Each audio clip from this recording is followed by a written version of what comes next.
Hey all, Scott here from Art of the Genre, and today we're going to go into part two of this classic adventure, the T1, The Village of Hommlet. And we're going to dovetail a little bit into what is happening in the Temple of Elemental Evil as well. So I'll get into that right now, share a couple things with you. I've got some fun stuff and stories that have to go along with this as well. So we'll get right into it. And again, I'm trying my new way to put in videos, so I hope you like that as well.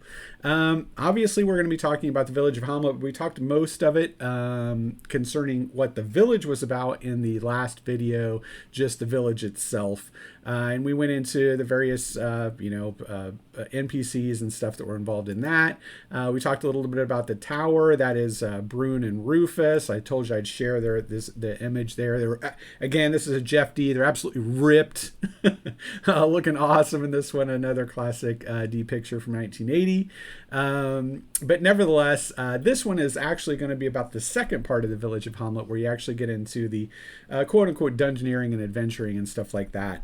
But before I got into that, I wanted to share a little bit of some history with this module and me, just to show you something funny, because I decided that I would go a little delving myself, and I wanted to look at the first time that I did this series. So I went into my old files, and I came up with some things here that I'm going to show you here. So this, as you can see, it says, got my name here, Scott Taylor, at the top left. And on 8/29/1986, I made this character called Johnny Lightning Toss.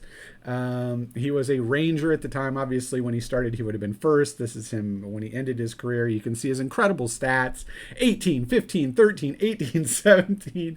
So obviously I was rolling that, quote unquote, at 15. But nevertheless, this is one of my characters, and you can see my awesome character sketch here. This is a direct ripoff of a Liz Danforth piece that can be found in Middle Earth Role Playing. And then I've got another character here. This is Lord Buddha.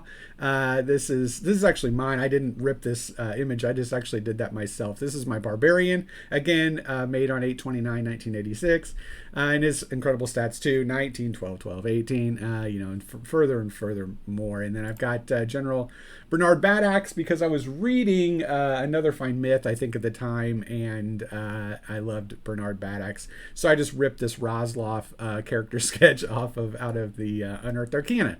But again, 18, 11, 16, 17, 18. Yeah, of course, I've rolled every one of these. I promise I did not fudge on any of them whatsoever. But nevertheless, it's kind of funny when you look at these. And I looked at the date, this 8/29/1986, when I would have run this. And I went back and I actually looked at the calendar for 1986 to find out exactly when this was. And that was a Friday. And it was the Labor Day weekend, and school would have started. That would be my sophomore year. Was going to be starting on September 2nd, that next Tuesday. So I remember very clearly my very, very good friend Mark, who has done so many things here with me at at Art of the Genre. I invited him over for an entire weekend. We spent all Labor Day weekend doing the entire series.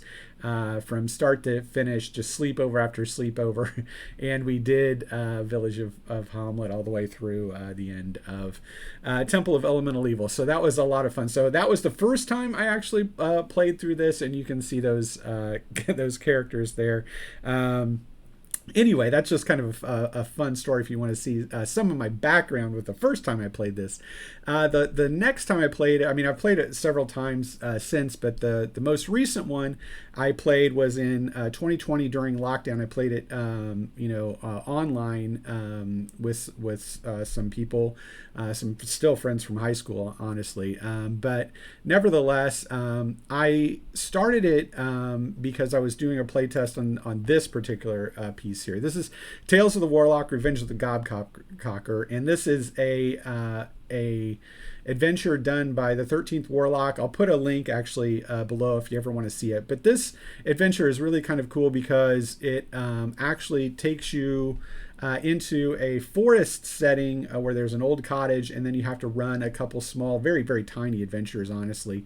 But they can get the characters up and running. So if you're running Hommlet, which is perfect, you can have them go out of the town, investigate this estate, and then go to a couple of encounters here with the Gobcocker and the various goblins and other things. There are a couple undead and stuff. But 13th Warlock set it up perfectly for first level adventures to get them experience. And when you go through this second part of Hommlet in the dungeons, you're really going to need a good amount of party members and some good experience, at least third. But really, you could start getting into fourth by the time you get to the end of it, and still have a little bit, still have some challenge. But anyway, so I ran Revenge of the Gobcocker out of basically the Hommlet setting, and used the gnarly forest instead of the forest that's actually in this adventure. But it's a great adventure for low-level characters if you're looking for something that's a little more adult-oriented, which is what 13th Warlock does. But I highly recommend it. It's a great adventure, and it's perfect to add in with this. If you're looking to get your characters experience in Hommlet, it's something that they can do, and it just takes a little bit of rewriting on your behalf as the DM. But nevertheless, we get into then where? The Moat House. And this is a very famous illustration of the Moat House. This was a bastion for the Temple of Elemental Evil. It's since fallen into disrepair, and it is now the home of bandits. This is a map that I'm sure most people have seen, and you can tell on it if you look at the map here. Actually, a little bit below that, but there's two. But one is surrounded by marshes, and those marshes are where I get the impetus for the giant toads. You think you're having a bad day. You don't have anything compared to this poor dude who just got, he's getting eaten by a toad or a frog. I think they're frogs in the adventure, giant frogs. But nevertheless, that is something that I talked about in the first adventure, or the first part of this, where you could have these frogs actually come out of these marshes and start attacking Hommlet, which could give you some experience as well. And one of the people that's also in the Gobcocker module is a half goblin shaman by the name of Deeth. Here she is, censored, of course, because I said that's kind of an adult adventure. But nevertheless, you can put her into it. She's great NPC, and somebody that could have had these frogs going after you. But anyway, in the Moat House itself, you will find a group of bandits. And those bandits are just basic. They give you, I think there are 8 of them, and then there is a second level fighter. And you think, well, that's fine. That's going to be pretty easy pickings. And it can be. So really it shows that the first, or at least the Moat House, is much easier than the dungeon below it. So you could modify those as you like, maybe up the hit points a little bit if you wanted to, if your characters are coming in at third, because it's going to be a pretty easy wipe otherwise. But one of the things I always do with these adventurers, or these, bandits or brigands, I think is what they're referred to, is you can actually have them have interactions with the players in Hommlet. Maybe find them at the end of the Welcome Winch, play some darts with them, gamble with them, maybe you win some money off of them and they're angry at you. But that way, when you meet them here, they're not just like nameless bandits. You know these guys, you recognize them, they recognize you. It gives a little more onus to the fight. They could be calling out insults or have grudges. I like this picture here because a couple of them have heavy crossbows. That would be nice to actually put in. They're not listed at that, but you could put stuff like that in just to give them a little more teeth if you needed to. And again, you don't want to bash your party too hard here in the beginning because the lower levels are so hard. So you could have them walk through here, but it gives the fight a little bit more power. And one of the things in Gobcocker, there's a bard who actually escapes with a magic item. And you're going to be looking for him after that adventure. He could have actually escaped and he could be one of these bandits, and you could have him here and be able to deal with him and get that magic item, which would be nice because it's a sword, to take it into the lower levels of the dungeon as well. Then the dungeon is, of course, filled with various things. The Moat House is filled with a snake, a huge spider, that kind of stuff. But again, easy kind of pickings for the party. And finally, you get into the dungeon section of this module. Again, this module is only 5 pages of actual dungeoneering, so there's not a lot to it, and you're going to go through this pretty quickly. It will give you the very basis of attacks. You're going to see, the room with the pillars. I think that's room 21 up there on the top of the map. That's where you get the cover, the famous cover of this, where you get attacked by the zombies with the pillars. And then you're going to also, there's a single chamber with bugbears in it, which is not going to be good. I think there's 6 bugbears, and then there's another one with 8 gnolls, and then there's another one with 4 ghouls. So, and they're all in one room. So if you're taking on 8 gnolls, that can be deadly, especially if you just had to take on a bunch of zombies and then you had to take on a bunch of bugbears, which are really nasty. There's an ogre down there too. So you can see there's a lot of opportunity for TPK here. If you go back to the dungeon itself, you can, there's a lot of, to the I guess the left of the map there, there's some warrens or stuff that you could get into if you wanted to hide out and try to rest. That's obviously something that needs to happen in this adventure because you need to get your spells back. You need to get some healing back. So keep that in mind. One of the things that you kind of have to do, I've always had to do, is kite in this adventure, which would be the adventurers have to come up with a way to draw out just a couple of these or hold maybe a door where only a couple or a single monster can get in, and you can hack at them as they're trying to break their way through. But if you take on 8 or 6 or 4 at a time, you're going to be in trouble. And that's just the base rooms of it. That's not including the zombies or not including the ogre. Because eventually, the end of this adventure that you're going to get into, you're going to have to go against the forces of the temple, and that's Lareth the Beautiful. Obviously, you can see that Lareth is not beautiful, but he calls himself Lareth the Beautiful. He's an evil cleric. He has a staff of striking with 20 charges, so he can smack the heck out of people if he needs to.